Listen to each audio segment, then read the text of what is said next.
Hello, I'm Liz Van Vliet, and welcome to the Assist with Impact podcast. Join me as I explore the competencies and capabilities that allow you to assist with impact. I'll be sharing practical tips, strategies, and insights that will help you move beyond what I call the order taker zone and be that little hinge that can swing big doors. If you're ready to be more proactive and have more impact in your role, then this is the place for you. Let's get started with the episode. Well, hello, my lovely listeners. And for this very special final episode, my lovely viewers, it's Liz here. And I decided that for my final episode of the Assist with Impact podcast, I would not just do an audio, but I would also do a little bit of video so that I could share a little bit of video content. And because done is better than perfect, and I am the queen of done is better than perfect, I'm doing this without any makeup. I'm just doing it in my home office. No whiz bang, got my headphones on. You can see my little microphone here. If I move out of the way, that's my microphone, my beautiful Rode mic that has seen me through 200 episodes of the Assist with Impact podcast. And I am just going to bring you the content of what I've decided I want to talk about in this, my final episode of the Assist with Impact podcast, episode 200. Now, a couple of points to make. If you listened to episode 199, you might have had the impression, rightly so, because I told you this was what was going to happen, that I've been sort of going backwards and forwards. What was my final episode going to be? Was it going to be Liz on her own doing Q&A, which is what it was originally supposed to be when I first announced a few months back that I was winding up the podcast, and I called out for questions that I could answer in my final ep? Or was it going to be what I had told you in this last second penultimate episode, was going to be a little interview of, well, my daughter Kate interviewing me. Where's my daughter Kate? Let me find a daughter picture. Here you go. Here's a picture of my beautiful daughter Kate. Hold it for the microphone. That's my daughter Kate in the middle. It's a few years old now. But yeah, for those of you listening, won't be able to see this, but for those looking at the video, which I'll put up on YouTube, you will be able to see. But my gorgeous daughter Kate, who now is, a very, successful working graduate down in Canberra. I'm just going to move that, put that there. She had said to me, Mum, for your final podcast episode, I would like to interview you. Well, you know what? That's just fine and dandy, but unfortunately, gorgeous Kate is a very busy young woman, and she's also a very hardworking graduate consultant, not graduate consultant. She's actually past her graduate consultant phase, and now she's just a consultant, a strategy consultant with Ernst & Young Australia, which is very exciting for her. But as a result, she's very busy, and her weekends are very busy, and she's just very busy living her very busy life. And I have not wanted to impose on her.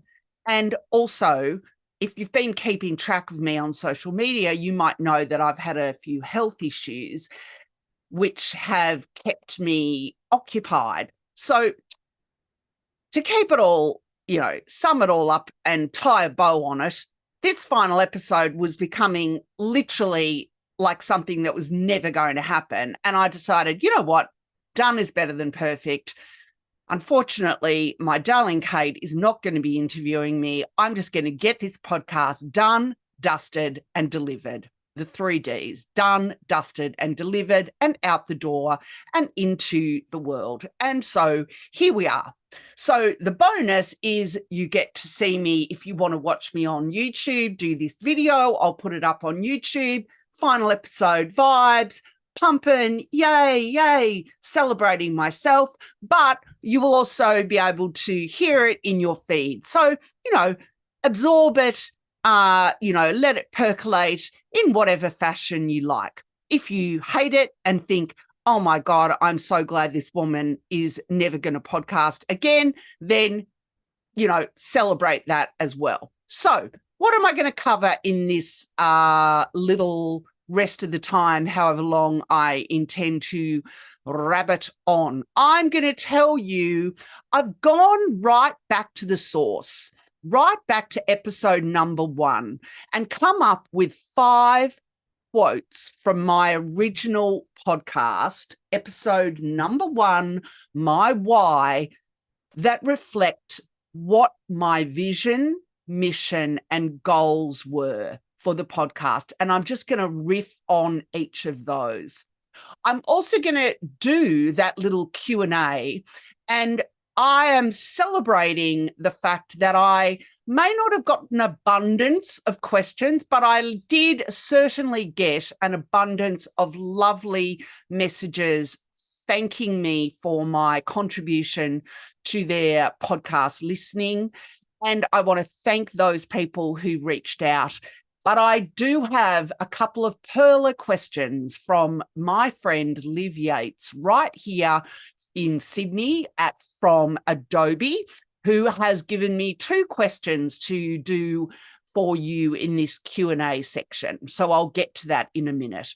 And then I'm just going to finish off with my final thoughts. So 5 quotes from my original podcast episode, right back at episode 1. Going to start with a quote that speaks to the vision of the podcast. So the quote is, bottom line, I want you to feel indispensable, and I want to take you along on that journey and hopefully add value to you in the process. So that is what I said in episode 1.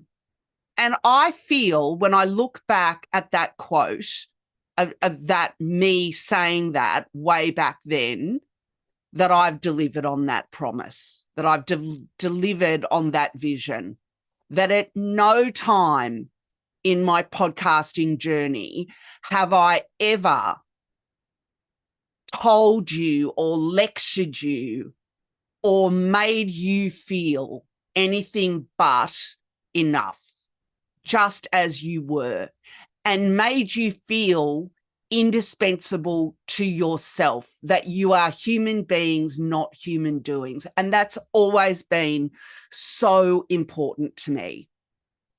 Number 2, second quote, my mission to provide value to EAs and admin professionals. So the quote that I got for that was that in doing this podcast, I will be able to be part of a community. I will be able to create a community. I will be able to share my experience. I'll be able to give other people a forum to share their experiences. That warms my heart because I really do feel happy and really, really delighted that I've been able to tick all those boxes. Irrespective of everything that you might be grateful to me for doing in the time that I've been podcasting and, in the EA community and in the EA space, I have received so much more back than I've given. I genuinely feel that. I stand up on stages all the time and speak to the serendipity that if I had never had breast cancer, I never would have become an EA. I never would have started a podcast, and I never would have ended up meeting and being able to be exposed to the wonderful, wonderful people that form the EA profession that I've had the privilege and the pleasure of meeting, and that so many that are still in my world and in my orbit.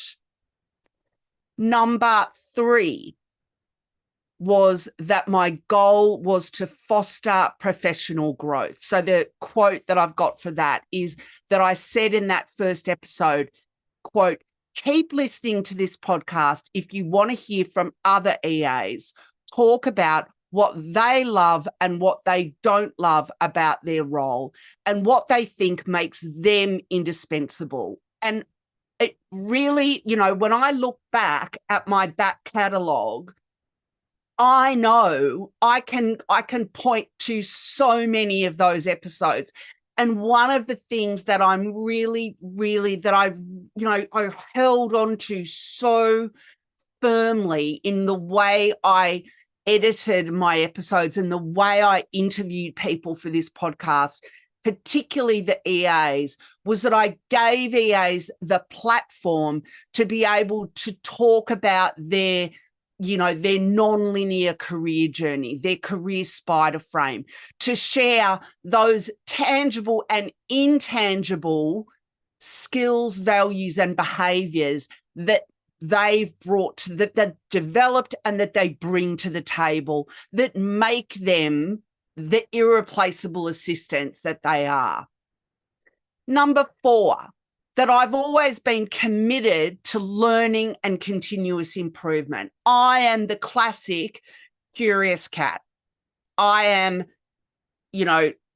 endlessly curious, and I've attracted people to this podcast who are also curious people. So the quote that I've got about that I said in the first episode is that, when I was doing the job of being an executive assistant, I said, I am really curious about best practice, what works and what doesn't work, and what the EA profession looks like now, where it's going, and what other people think about that. And I continue to be endlessly curious about that.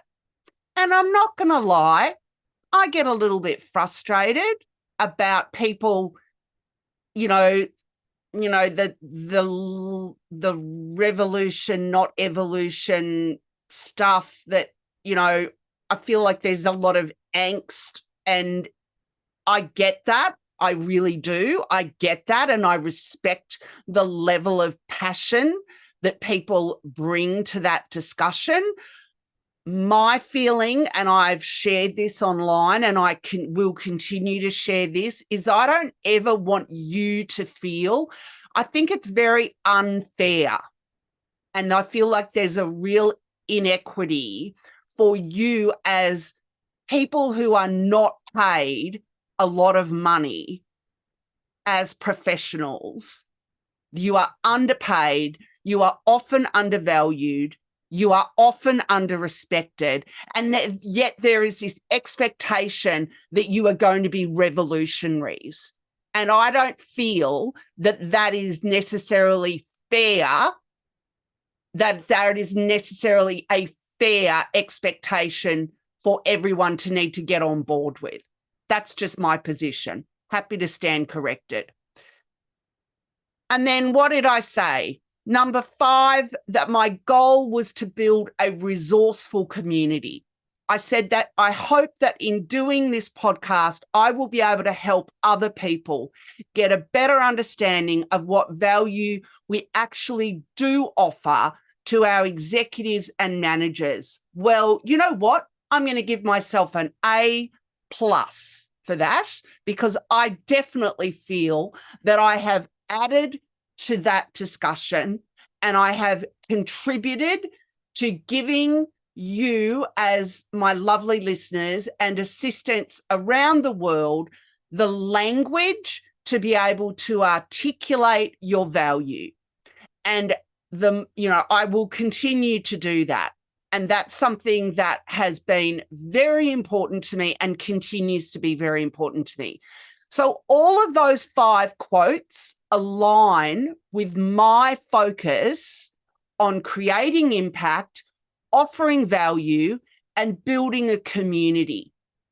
And I was talking about building a community for assistants way before other people were doing it. And I pat myself on the back for that. So, you know, one of my most early lovely listeners, the wonderful Susan Jeekins, who I literally went and met with last week here in Sydney, refers to me to this day as her dose of vitamin Liz.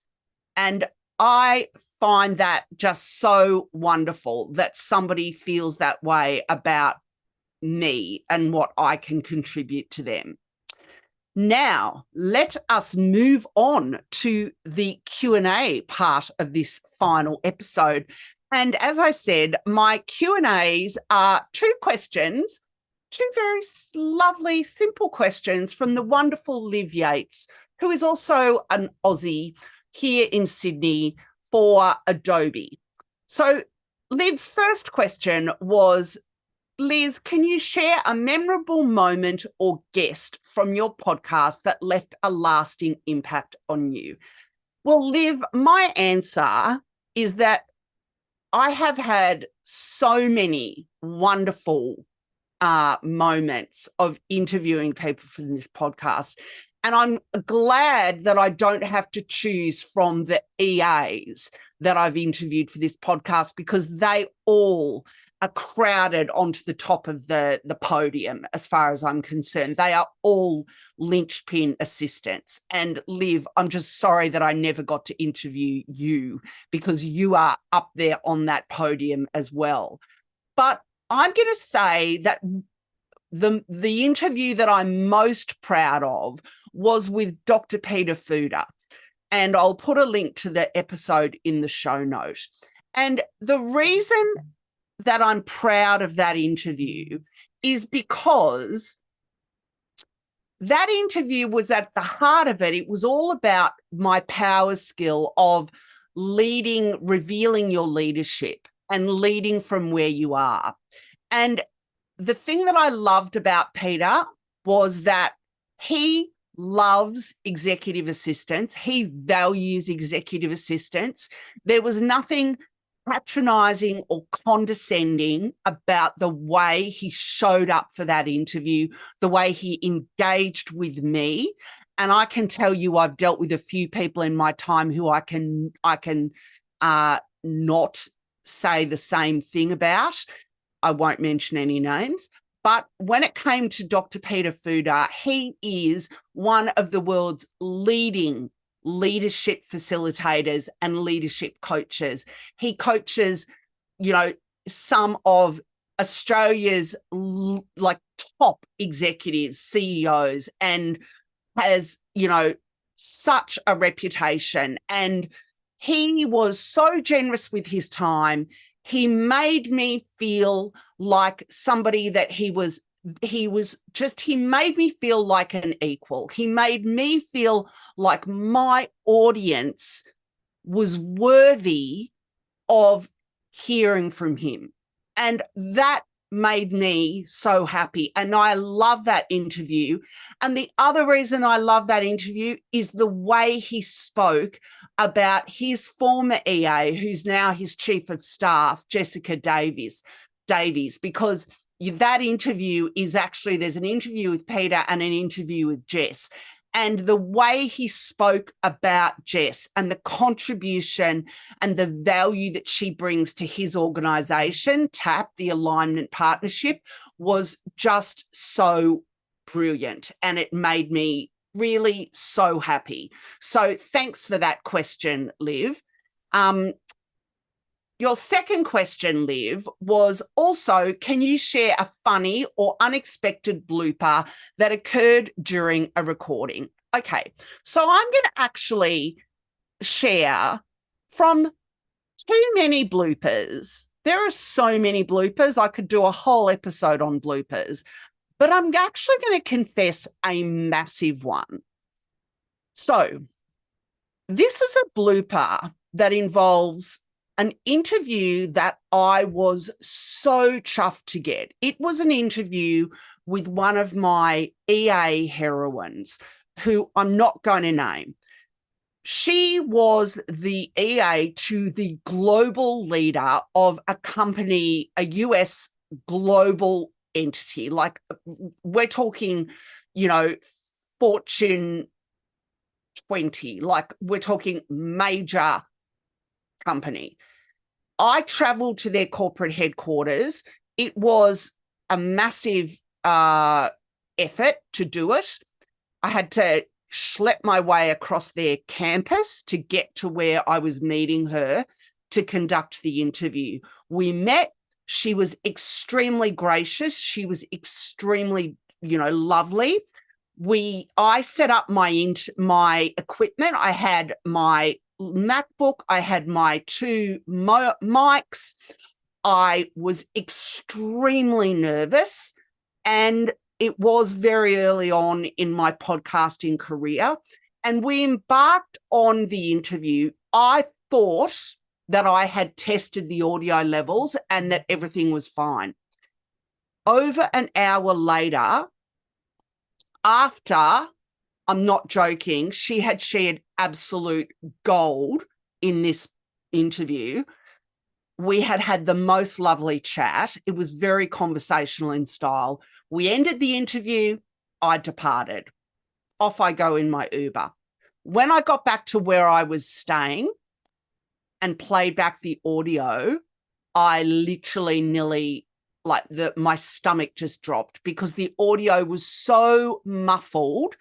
I could not actually understand a word that she was saying. I couldn't understand a word I was saying. And I realized the audio was inaudible because I had stuffed up the audio settings. I had not set the microphones up correctly. And basically, my MacBook's internal microphone was what was recording the sound, instead of two perfectly good, very expensive external microphones. So the MacBook had been positioned about 5 meters or so away from where we had been sitting. So essentially, craptastic, crap terrible, crappy audio. Useless, no matter what I did to try to edit it and take out the noise and get to the heart of the audio, I couldn't fix it. And I'm going to make a confession here. I was too embarrassed to tell her what I had done wrong. So I made an excuse for why the podcast episode never went out. And essentially, I ghosted her after that, and we've not stayed in contact. And that's on me. I feel mortified to this day that I did that I stuffed that up. But actually, I feel more mortified, and this is why this is such a gold question, Liv. I feel more mortified that I didn't own my mistake and just I know she would have been totally fine just to redo the interview over Zoom or Skype in those days. It was a totally understand, like it was just a mistake. But I put so much pressure on myself that I didn't know how to admit that it was a stuff up. So there you go. What are we coming back to at the end of the 200th episode? That I am a human being, not a human doing. That I make mistakes like everyone else. Like I am so fallible and I am so imperfect, perfectly imperfect. And maybe as a 200th episode, own up to your mistakes, Liz. I will reach out to this wonderful woman who I admire and respect and let her know what happened but I probably won't because I'm too embarrassed. But and that's what I love about podcasting, is that I am literally every episode that I've ever recorded to this podcast, I feel like I've been having a conversation with you who are listening to this podcast, you lovely listener. And I thank you for listening, and I thank you for spending that time with me. Whether you've listened to one episode, whether you've listened to 10, whether you listen to 100, whether you listen to 200, I value you. I value your time, and I value you as a human being and as a professional. And I am so grateful to have had the joy that podcasting has brought to me. And who knows, I might end up like our great Australian rock legend, John Farnham, and just continue to do comeback tours from now until Kingdom Come.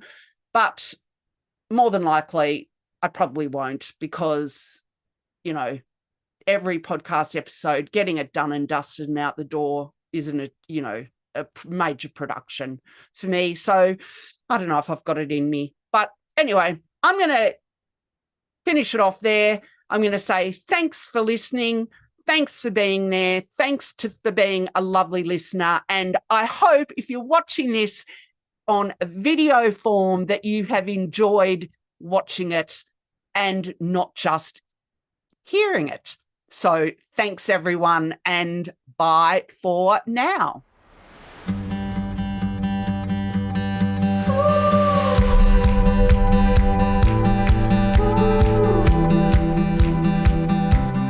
Thanks for listening to today's show. I hope you enjoyed it. If you'd like to see the show notes, head over to my website. It would be great if you haven't already done so. If you enjoyed the show, if you could kindly go to iTunes and leave a review. It helps other people find the show. Thanks for listening, and have a great week.